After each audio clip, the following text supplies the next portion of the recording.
All right. So everyone, thank you so much for joining. Continue to share your profile information and where you're from as you come in. And thank you so much for joining today. I'm Scott Markovits. I'm the head of customer experience here at CloudApp. I have been in and around customer-facing teams, support, success for about 20 years. I've been building and leading startups for about 10, and certainly within, I guess, the remote environment also from that whole time. And excited to be joined today by my good friend Jan, who is something that I've been learning from and looking up to, and excited just to be able to ask you some questions and really learn just for myself today. And who's been obviously doing this and a thought leader in the space. Jan, you want to introduce yourself briefly? Sure. Yeah, I've been doing customer success probably for at least 15 years. I've done a lot of different things: project management, marketing, a little bit of product management, but I just love working with the customer. And as I shake the camera from like all my hands moving, and I was a solopreneur consultant for about 5 years, and then for just over a year now, I've been with Success League, and really just coming back to my roots in customer success. And it's a boutique customer success consultancy where I've been able to do some interim VP of CS sort of leadership roles at startups, as well as coaching. And we teach public and private courses. It's just was one of the easiest decisions I ever made. When I was doing that interview process, I got to basically geek out about CS with some other professionals, which is what I love to do. And it was just like, yeah, join you and do this all the time. Sign me up. So that's, whenever I do write blog articles like CloudApp, Success League, or write on LinkedIn, I always try to bring value. So, and I always want people to contribute to it. And so I know that we're going to have opportunity today for people to contribute their ideas and thoughts on this topic, and any questions they may have as well. That's kind of, oh, look, somebody from Italy too. Wow, cool. All right. That's me. Amazing. Yeah, that's awesome. So yeah, we're going to have the opportunity to geek out here as well. And was obviously the link that I put in there to start was a blog slash whatever you like to put it as, but a very thorough walkthrough of what a digital success program looks like, and what are the pieces, and what are the definitions and foundations and tools and all and things like that. So if it's okay with you, I want to try to give a little bit of structure to the conversation and be able to make sure that we can engage and involve everyone here in the community. So I think the focus is potentially coming maybe through pulling from the CloudApp story. So I've been with CloudApp for about 5 months. I came in to help build both these support and success teams. So I think the focus, which I think a lot of people potentially that are in here that are listening, are in those stages of very early a CS program. So whether they're just looking to launch CS, whether they're the first hire, whether this team is still small, maybe within the first year or so, maybe we'll kind of put that structure around that. And what I would love to do is, again, I'm going to try not to ask you a million questions that I have, but I'll certainly ask a couple of questions. We have already a couple of questions that have come in from the community when we posted the event in the last 2 weeks. So we have some great questions there. And we really want to actually involve everybody here and get the questions here. So what I asked for everyone in the community, so the talk is going to be broken down to kind of like 3 pieces or 3 sections of the talk. If you have any questions specific to that topic that we're on, throw them in the Q&A or throw them in the chat, and we'll obviously be able to bring them up in line. And anything maybe that kind of falls out of that, we'll hope to try to put some time at the end of the talk for more general Q&A. Does that work for you?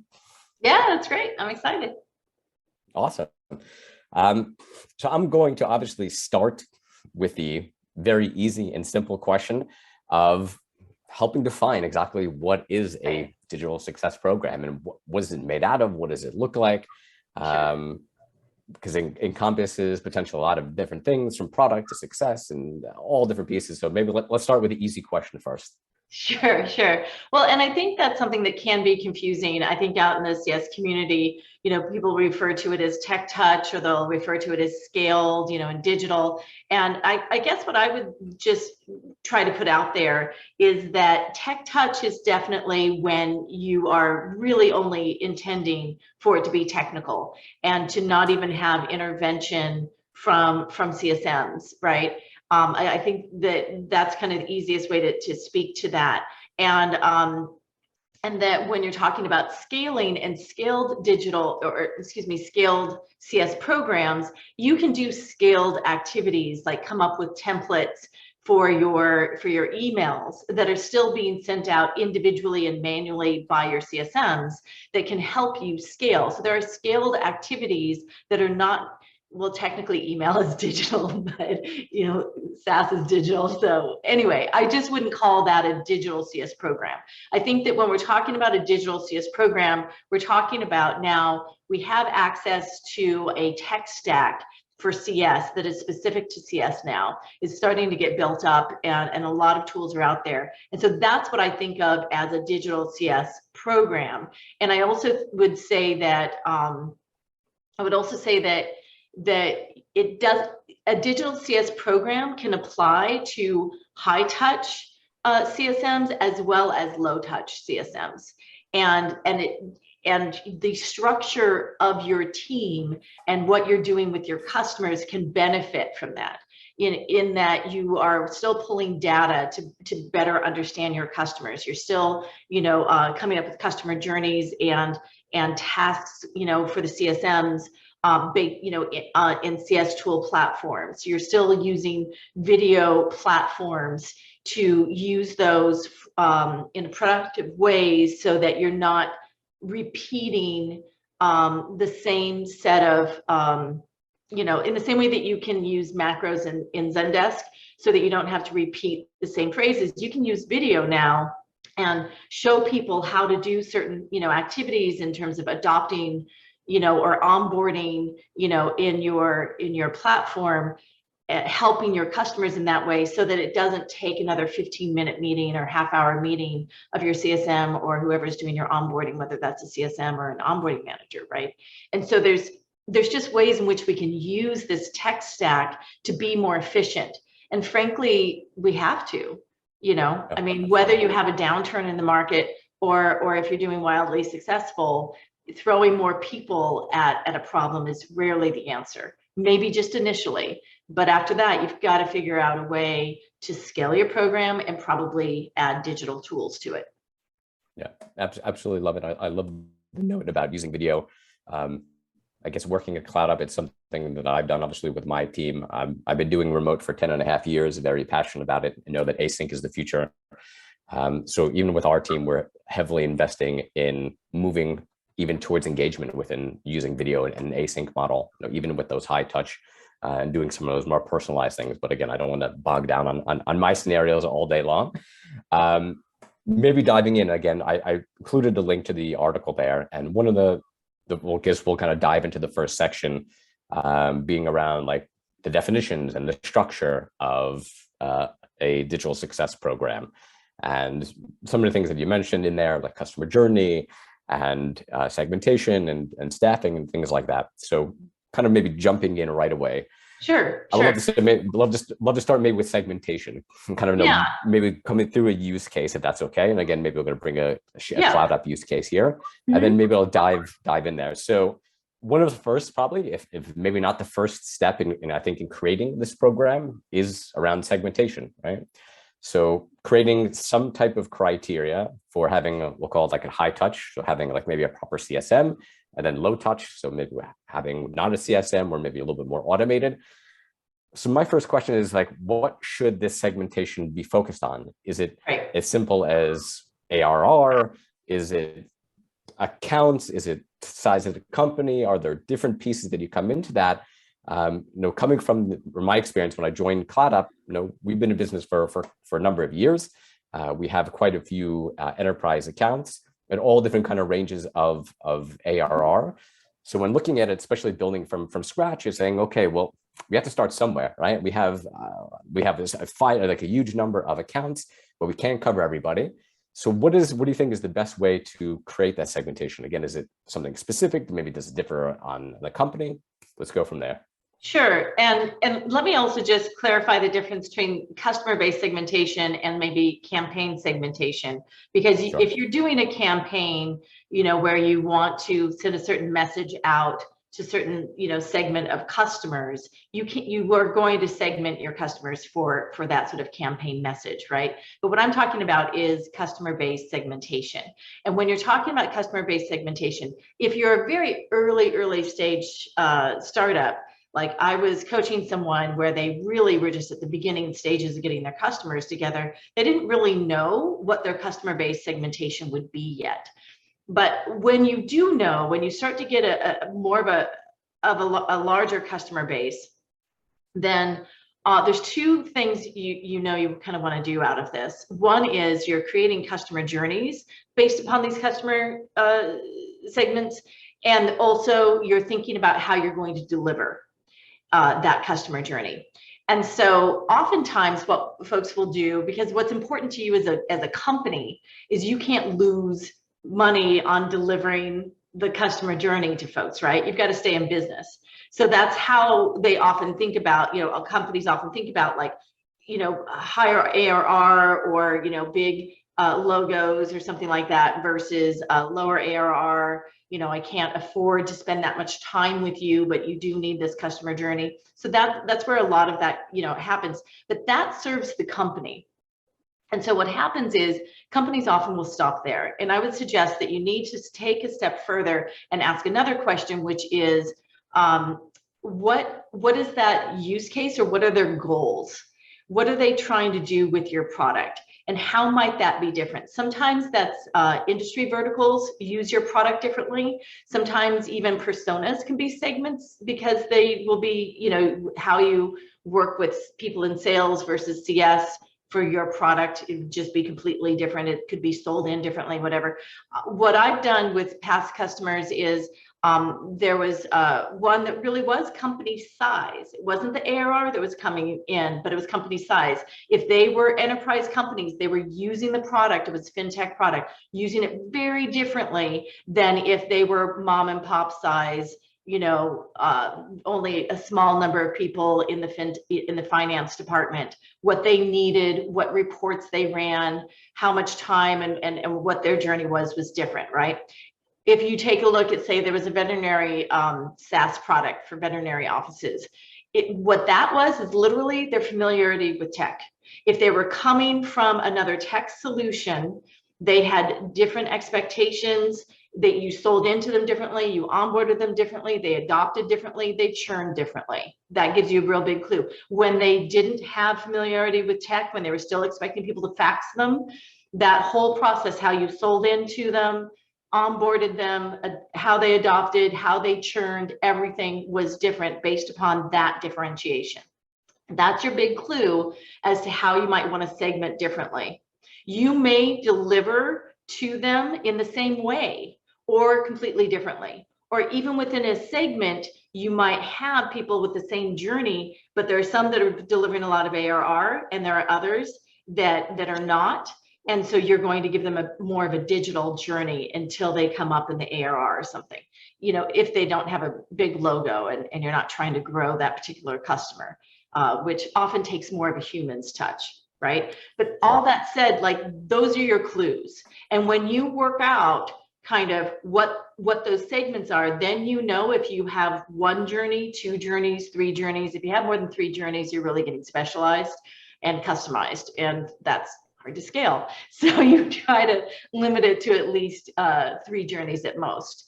And based upon that, it could be that 2 of those journeys are very, very similar and they only diverge at a certain area. But that's what's important, because through those understanding what those customer journeys are, then you know what you're going to be doing internally, but you also have a better idea of what the customer experience is and what those expectations are and how you're going to lead them to success. Right. So when you have that worked out, that's why you're doing the segmentation. That's why you're doing the customer journey. Then you're also, from that, you're working out how much of this is digital, how much of this is human. There was a company that I worked with that literally had to go all digital.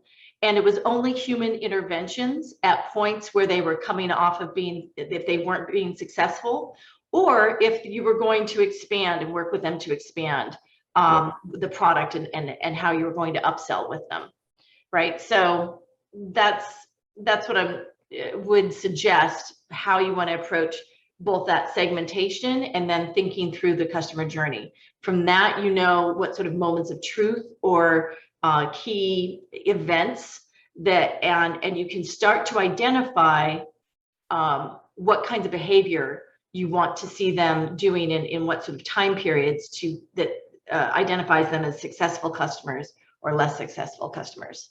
Does that make sense? And does that resonate at all with kind of what you're looking at, what you're experiencing at CloudApp?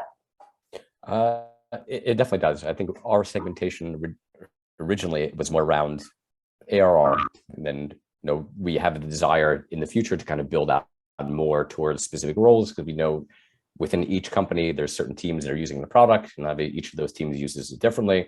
So I think it's certainly a place that we want to get to, but obviously from starting from the start line, we went kind of simply around ARR, which kind of brings up the secondary questions. Like if you're launching this for the first time, can you really be happy with it? Like if you have 1,000 potential customers, all right, we're going to go with a segment that brings down 200. Can you really be happy about that?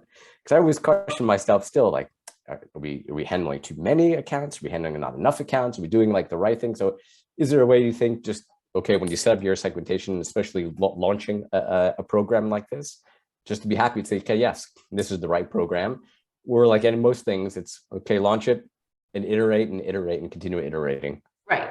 Yeah, no, you definitely want to iterate. But a big clue in terms of when you need to go digital is if you have enterprise accounts, there's only so much a human can do with, in terms of how many enterprise accounts you can handle effectively, right? And so then think about how much of that can also be digital to help, that you might be able to expand on that. But, if you have mid-size accounts or mid-market, perhaps, how many can you effectively support? And what sort of digital support do you have for humans, right? If you're talking about having 200 or 1,000 or 500, accounts per human, you're not going to have a QBR or a half-hour meeting, with these customers on any sort of regular basis. Because if you look back to the customer journey, the other thing you're able to do is take a look at what part of that customer journey is delivered by a human CSM, and that allows you to do sort of this bottoms up approach to looking at how much time it takes. And so what's happening is, if you don't start to think about how to support it in a digital, with a digital CS program, and that can take a lot of different forms, what you're doing in app with your product and helping with the journey there, what you might text or email, or any sort of videos that might support, things like that. But if you don't have that digital support for the humans, I can guarantee you that your customers are not receiving that journey. And so you can map out this whole journey and say, great, one CSM for every 650 customers. Yep. Unless you have a lot of digital support in that, and a way for a CSM to have call to actions in those email campaigns, and then they're calling into the CSM. Like, you're not, if you think that a CSM is going to have a half-hour meeting that's meaningful with all 650, that's just, you're signing up for failure. And so that's why then is, when you talk about scaling, you're also talking about bringing in digital tools. Sure. I want to go to a couple of community questions. The first one came in previously from Emily. The question is, how can you create a digital CS program if the company isn't ready to invest in CS specific tooling?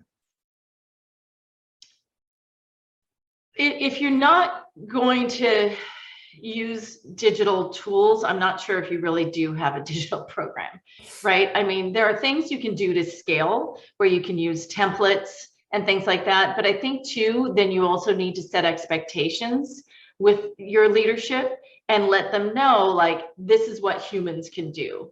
given the tools that we have, we can do X. And this is the customer journey we can deliver based upon the number of customers we have and the number of humans we have in the CS team.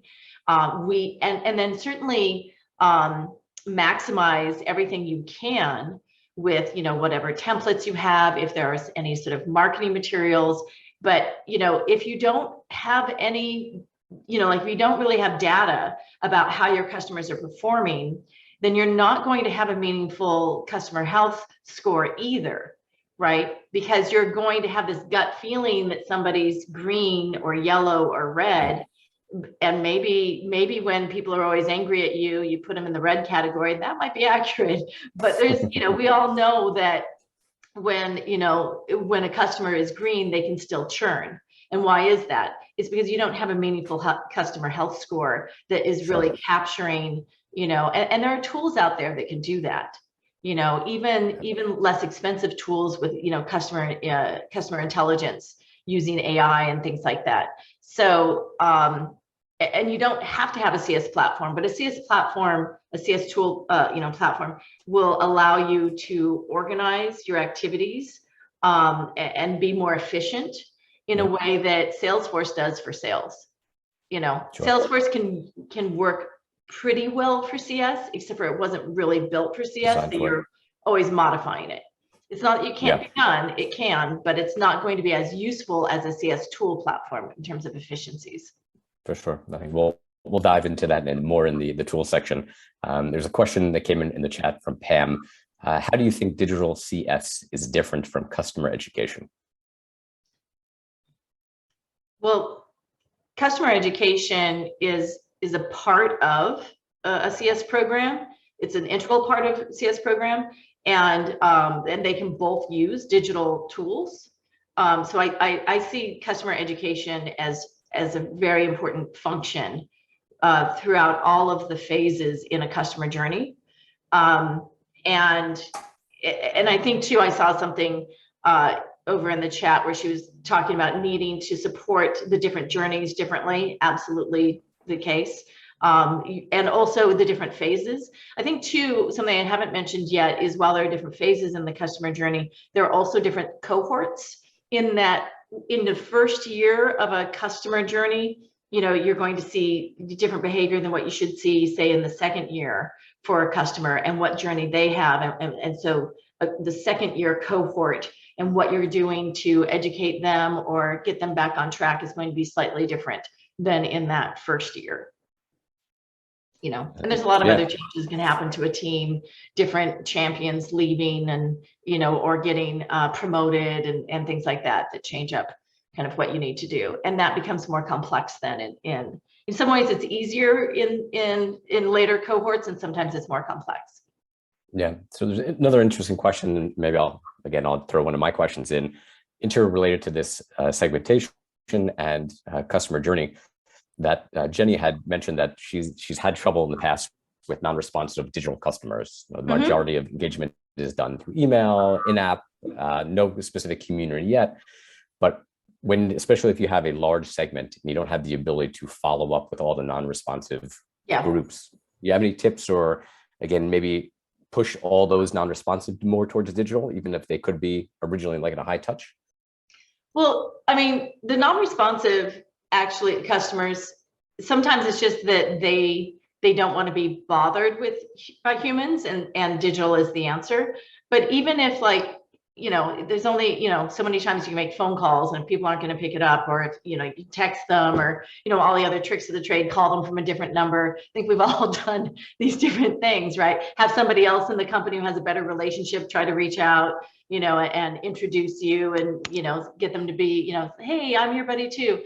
All those kinds of tricks. But I think too, when you think about it, why are they not responsive?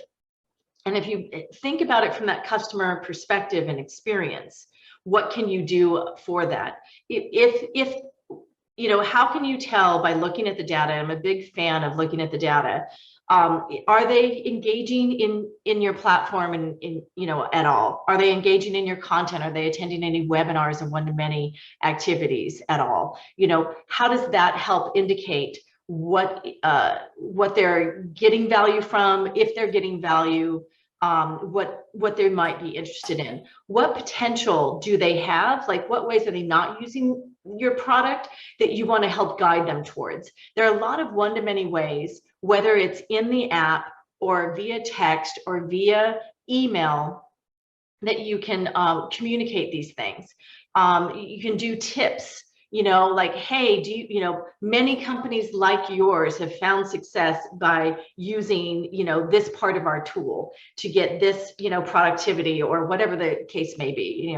Everybody's a snowflake, but that is something that you want to find ways to provide meaningful information. And that's where, like, the customer education can also come in, customer marketing, but you want to find segments within that have that in common. And maybe then there's a special office hours you want to hold that's going to be meaningful to them. Or maybe there's a special webinar that you're going to tell them about because they are in this particular, segment that could be using your product more effectively and they're not.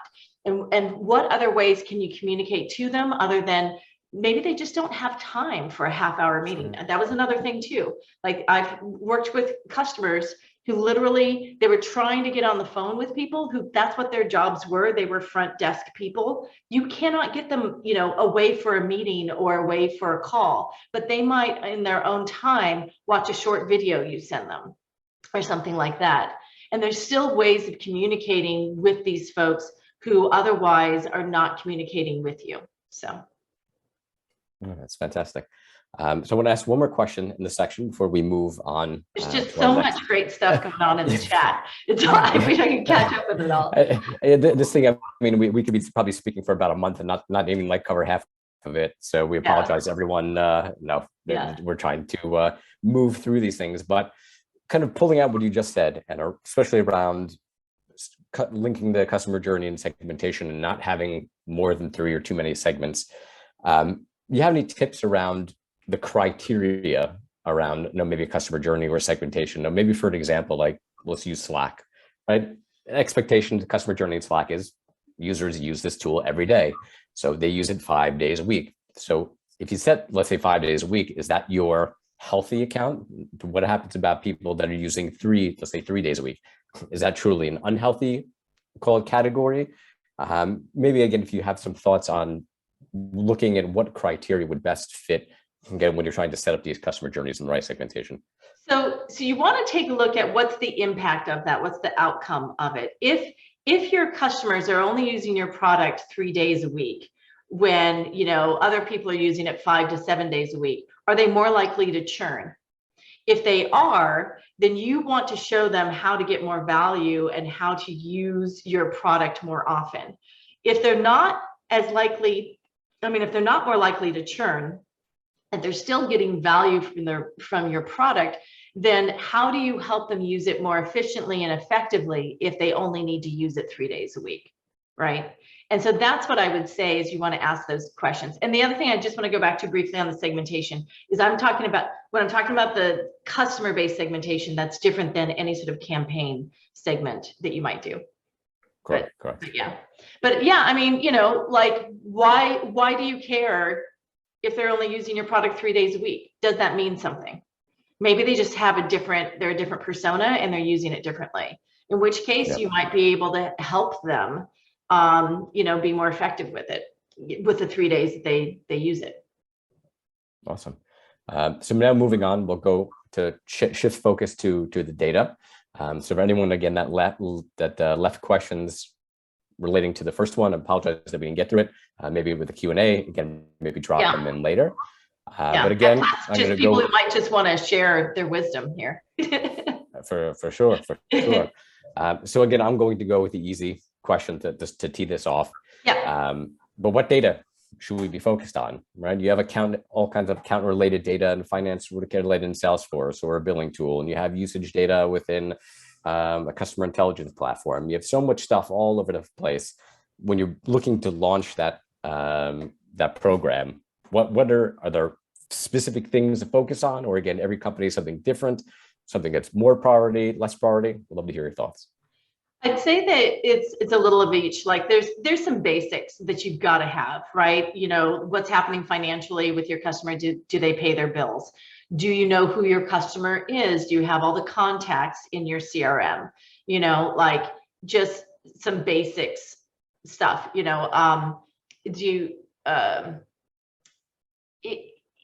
when it comes to like even usage data, there are some products that you're going to use right up until the moment that you make the switch, right? And so you don't necessarily, like, usage in that case doesn't necessarily indicate it. But maybe there are certain reports that if they're running, then you know that they're successful. And if they're not running, then like, hey, they're not really checking this data. Is it because they don't care? They have something else parallel that they've already built up and they're just waiting to make that switch, you know, something like that, right? So there's a variety of different things, but I'd say you would need to, when I talk about in the article about getting your data ducks in a row, there are also companies that will have proprietary tools or databases that are related to their platform that may have a lot of information in it and may or may not be accessible. And that's where I talk about, like, basically you need to figure out how to make that data accessible. Like, is there a way you can export it on, you know, to a database that, you know, at some point, daily, weekly, whatever it may be, so that you can get access to that data if it's important in understanding your customer. Right. And so, but when you take a look at that customer journey, then you have a better idea about what's important that you want to see your customer achieving. And then where does that data live? How do you know? You know, is there something about segmenting your customer base that you need to, and that information is only kept in a certain place that's not in Salesforce, you know, and not in some other database that's accessible? How do you get that accessible information so it's not just living in somebody's head where they're typing it in, but it's actually, because it is kept naturally someplace, it can feed in? That's going to make you more efficient. And that means that if a CSM goes and joins some other company, that you don't lose all of the information that's in their head. That's another important reason about getting the information, is then you have better customer data. And then there's also things like, you know, customer intelligence tools that are now available using AI that can work off of all of these sources too, which is even better. But really, until you have your data ducks in a row, until you have clean data that's accessible, and you understand how it relates to the customer journey, then it's hard to like, you can go out and get a CS tool tomorrow or something, but that doesn't help you. It's just going to sit there until you get your data ducks in a row. So you're just paying for the CS tool and waiting until you're ready to use it. Yeah. So following up on the access to data, maybe a kind of two-part question. The first is, should or do CSMs really need to have access to the raw data? You know, you mentioned at first, like, if there's some tool that spits out a report every so often, you have access to that report. Isn't kind of part one, is it crucial that you have access to the, you know, the raw data itself, to maybe to take a deeper look versus just what a report says? And kind of as like a secondary question to that, is it good enough to have all the data segmented out? So your financial related account data in Salesforce, and your usage data in Amplitude, and your other data in different places. Is it okay to keep the data in each place and then maybe kind of pulling everything out? Or is it really better that everything should be in one central repository, one sort of specific tool? So what I would say is that, like, you know, you're not going to put financial data in a CS tool, right? I mean, you might represent it somehow, but you have finance department tools that are going to help them do their work, right? Including, like, for your CRM is usually based on what's happening with sales, because the customer starts there. And so you usually are going to have, you know, some data there. But in terms of for a CSM, it's not that they can't, like, go to Looker to see certain dashboards and go to Salesforce and see certain dashboards. They can, but if you want to be truly efficient for your CSMs, and you have the ability to, you know, purchase tools, not everybody does, then what you want to do is have it in a place that not only informs the CSM in a place where all the analytics are there in front of them, and allows them to dig in as they need to, et cetera, but then also gives them actionable tasks that they can track, on it. Because if you do have a large customer base, or every CSM is super busy, right? To have something that sets up for you, hey, you need to do X, Y, and Z today. You really, to keep this on track, you want to get these things done. When you think about Salesforce, that's what Salesforce does for the sales folks, right? They know based upon their funnel what they should be working on with any of their leads or potential customers. And so in the same way, that's what a CS tool does in terms of creating one interactive platform that sets you up to be more efficient. Can you be efficient by working out of Google Sheets and looking, at other, tools and things like that? Sure, you could figure out a way to do that. There are ways to do that. It just takes more time on the CSM's part to pull that information all together. And then you're more likely to have things slip through. Yeah, that's something that my team has been faced with, and we were moving on to a proper CS platform and away from the Google Sheets. So I greatly appreciate that question. So I'll ask one more question in the section, again, cognizant of time. We had a question from Angela. What are some key metrics for digital versus traditional success? I'm not sure that the metrics are much different. You're still looking at overall, churn and that sort of thing. If you have a digital program, you're able to be more specific in terms of what you're looking for. I would say that you have lagging indicator metrics that you're looking at, like NRR and churn versus leading.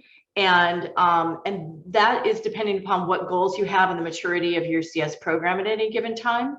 And what you're trying to do with your customers. So the goals that also, like, when you understand what's happening with your customers, you may have particular goals for adoption. Like you may say, okay, within the first 30 days, my customer needs to do a webinar, or they're more likely to churn. So I think whenever you're looking at metrics, why are you tracking it? Why is it important? What impact is it having? What outcome are you expecting? That's the most important thing. And where are you currently versus where do you want to be? If you're trying to set up a program for high touch and you're trying to establish that you want all of your CSMs to do EBRs, executive business reviews, the first step might just be, trying to get them done, on a quarterly basis with, a certain number of customers, and then eventually sort of building up so it's all of your customers, and then making certain that you have an executive at it, and then, et cetera. So it always depends upon where you're at, where you're trying to go, and what are you trying to impact and why? What's the effect going to have? Okay, awesome. Yeah. So if now I guess we're going to shift. No, I was looking about discovery with customers, and I was just, and how you do that effectively with digital. And I was just going to say on that there are ways to gather information from customers. It just requires them to type things in, whether it's pre-sales or even, or like there's surveys you can do. They're all, which are you correct in what journey they're in and assigning what sort of success goals you think that these particular, say, industry verticals have, or anybody who's on that journey. There are ways you can even provide choices for them, like, hey, here's 5 success goals. Choose your top 3, or write in one other, that can give you ways to have them help themselves, but you can still give you the information you need. So there's just, it doesn't always have to happen through conversation. You just need to get a little more creative with it. Awesome. Yeah. So we're going to kind of pivot over now to data. To tools. So everyone, feel free to start throwing your questions in about tools. I'm going to start off with a question that I had, but also was asked by Oliver. What would be your recommendation or your strategy to select an appropriate digital CS tool, especially when launching in the beginning? Would you look at more of going with like the enterprise tool that covers everything? Something again like the Salesforce of CS, or is it maybe, especially at the beginning, something to do better with focusing on a specific CS tool that covers one unique part of a customer journey? Well, I would say that when you gone through the foundations and you've figured out what you're doing with your customer base segmentation, or if you can't do that yet, like you're still in beginning stages and you just have one journey that you're trying to work off of or something, like you need to understand kind of what your own maturity in your company is, and how much it's likely to change in terms of, then that helps you to understand in terms of your requirements, how much flexibility that you need to have. If you know that you're always going to work with enterprise and it's always going to be a high touch program, but you just want your CSMs to be efficient, then it doesn't matter, like you know, then in your criteria for any of your tools, you know that like what you're trying to do, right? And so if there's a CS tool out there that doesn't help you with a digital tech touch program, that doesn't matter. It can be fine. So then that helps you set up the questions that you're asking if you're looking at just like a CS tool platform. But then also you can decide that, hey, I'm not ready for a CS tool platform yet. I'm just going to work off of Salesforce and maybe try and get some analytics over here on the side. But I just really need to have some sort of video platform right now. And then you can take a look at that. Or I really want to get some customer intelligence going right now and better, you know, read what's happening with my customers. You can, you know, there's other tools you can get along the way, even if you don't have a CS tool, you know, a CS platform yet. It depends upon the maturity of your company, what your goals are and what your requirements are. We helped a company that needed to have a B2B to C CS tool to be able to support that, because of the way that they worked very closely with selling to their customer's customer, as well as they worked closely with, you know, their direct customer. And so because of that, there were only a few CS tool platforms out there that they could consider that would work with B2B to C, that could help them do that. So that's, but if that's not a criteria for you, then you have others you can consider. You know, is that helpful? Yeah, no, it's helpful for sure. And something I've been thinking about as our team was looking for a CS platform was the idea of integrations, and how important, again, that if you go with a tool that most or all the other tools, again, in your ecosystem are integrated in there. For potentially the example, if you're, again, looking for a CS tool for account health, but maybe that tool doesn't integrate with your NPS provider. So NPS, in theory, could be a very large factor in scoring account health. So how do you feel is, you know, is it something, again, that you could maybe look for like that bare bones tool? Or is it something, again, you should have a specific stack and you need all those tools in place? Because if you're missing something like an NPS integration, you're missing something that's important, that could obviously quite significantly influence maybe the account health or another one of the core metrics that you're looking at. Yeah, sure. I mean, you know, there's a lot of different tools that you use that can generate NPS surveys. And I actually prefer like customer effort scores and product market fit over NPS when possible. But there are some boards that really require NPS, so you have to be able to generate that. But there are a lot of different ways you can do that. So that may or may not be your, and I know that's just an example, right? But so think about then, but there are things that are make or break it. You know, like it could be that all of your data is in Snowflake and you're going to keep it in Snowflake. And if you don't have a way of connecting Snowflake to some tool that you're considering, then you're like, I can't consider you, you know, like understand what are sort of those, you know, hardline criteria, like must versus nice to have. And the better you understand that, the better then you can start to set up your CS tech stack in a way that doesn't create problems for you later, where then you're like, now I have to rebuild this kind of, you know, process problem. Yeah. So a question we had that came in previously from Angela, I think you kind of covered the first half, but I'll ask because there's a second half to it as well. So again, what are the 3 must-have tools for a digital CS team, and how do they work into the CS playbook? Well, one thing that's great about having a CS platform is then you can automate a lot of your playbooks. And just to clarify, so I think of a playbook as something you're doing internally, and customer journey and that customer experience is something that is external to the company, ways in which your customers are interacting with you at your company. And so in terms of the playbooks, then what's great if you have a CS tool is all of that can be automated, whether it is just setting up a task or something for your CSM for the human part, or if it's automatically sends out an email to your customer or some other type of task that can be automated. But in terms of like, what are your I would say go to what your biggest pain points are. And then you know where you should really get started with your tech stack.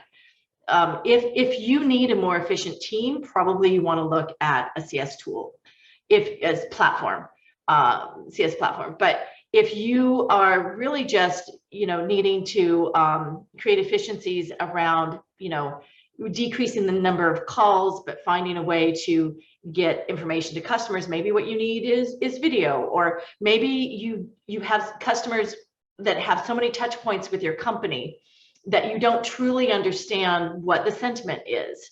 And so then you would look at maybe the customer intelligence types of tools.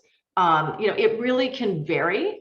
And I would say, if you understand what your biggest pain is, like, prioritize your pain, and then you know what kinds of tools you want to look for, especially if you've done all the other work, or like maybe you just can't, you can spend X amount on this that will help you with pain number 3, but pain one and 2 would require a tool that you just can't afford this year. At least, help yourself out and get, what you can, every little bit can help you. Yeah, absolutely. Tips to identify highest pain points. Well, I mean, where are you failing, or where are your customers? What is the biggest reason for them churning? That the CS team can impact, because sometimes your customers are churning because of a product related issue. And so then you need to focus on that with your product. But then it could be that maybe you don't have something that is showing how your customers use your product. And maybe that's the biggest and most important tool to get before a CS tool, but I guess churn is a pretty good indicator. And otherwise, what is preventing you from being efficient, and get to the account ratio that you economically can afford to do for your customer base and your product price point. Those are some other indicators. I don't know. I think a lot of times people know what their biggest pain point is. Yeah, I agree. So we have about 10 minutes left, and I want to open it up to all types of questions. Obviously, now everyone feel free to ask any questions that aren't necessarily related to tools, data, or the structure. We had a good question that came in previously from Kenneth. Maybe I'll start with. Kenneth was interested in hearing about how to measure individual performance in the context of a team or company level goals. Well, I think that it depends on how well your company has already set up, like their OKRs and things like that, right? If your company understands what their goals are, and then you've done the work where all of your departments understand how they're contributing to their goals, and then from that you have clear set goals within your team, and then you know how each person is going to be contributing towards that, then great, like that's one way of doing it. If any of those things are sort of fuzzy, it is harder to know what you need to set up, within your team and for those individuals. But I would say, take a look at what you want to incentivize. And are you, and if those team members can actually impact what you're trying to incentivize. And then that's also how you get to sort of variable pay for your team as well, in terms of what you're trying to incentivize them to do. You think about that with sales as well. If you want to incentivize, an account executive to only sell to ideal customer profiles, and if they're not ideal customer profile, they're more likely to churn, then you make the, how long the customer needs to stick around or something like that, as part of their variable pay, right? Things like that. And the same way with CSMs, it's similar. I would say that, what is their NRR and for their book of business? What is their, churn rate for their book of business? How much have they expanded, products for their book of business? I wouldn't make it specific to each account. I would put it at least to their overall book of business, because then that allows the CSM to determine what's the best way to get to that overall goal that helps the overall company goal based upon their book of business and what their customers' goals are. Then you can, because if you can't ever sell something to a customer if they don't need it and it's not part of what their goals are, right? That's fantastic. A question that came in earlier in the chat from Roger. What trait do you think that maybe customer support can acquire from customer success and vice versa in order for them to achieve greater success or CSAT rating? What trait can a customer, I'm sorry. From support and success, like what can they learn from each other to improve the support and success? Correct. Oh yeah, definitely. Support is really important in the overall customer journey and in the customer success team. They have a different role, but I think they cross over a lot around customer education and also the feedback that they're getting around about the product from the customer. And then otherwise how they both contribute to customer health. And so I think there's a lot of things that both the customer support teams and customer success manager teams can inform each other and help each other in terms. But I would say that, they have different functions where the CSM team needs to really be strategic and helping the customer's goals. And it is important for the support team to meet immediate needs but definitely they're a big part of the voice of the customer and should be, that information should be incorporated into any voice of the customer program. Absolutely. Big believer in that. A question. I'm sorry, I don't know how to pronounce your name, if it's Muad maybe, but he was just saying that they should both be proactive. And I think that's actually really true. When I was writing actually for CloudApp earlier there's another blog piece that basically I made the case that support has a different way of being proactive, where you anticipate what your customer needs and what questions they might have. Sometimes that impacts how you change the product. Other times it's just what sort of in-app guidance you might give them, or access to videos or short articles, things like that, how-tos. But find a way to anticipate what your customers need so that you can proactively help them with it more efficiently. And the faster they get that help, the more satisfied they are. So yeah, I agree with that totally. Awesome.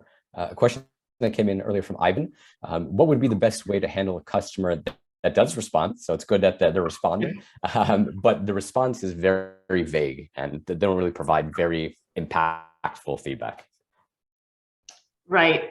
And that's hard. I mean, if you're doing it via email, it's much harder than if you're talking to them, right? Because it's easier when you're talking to them to do discovery questions and say, tell me more about that. Can you clarify? If you're, interacting via email, that can go back to, email exchanges back and forth and that sort of thing.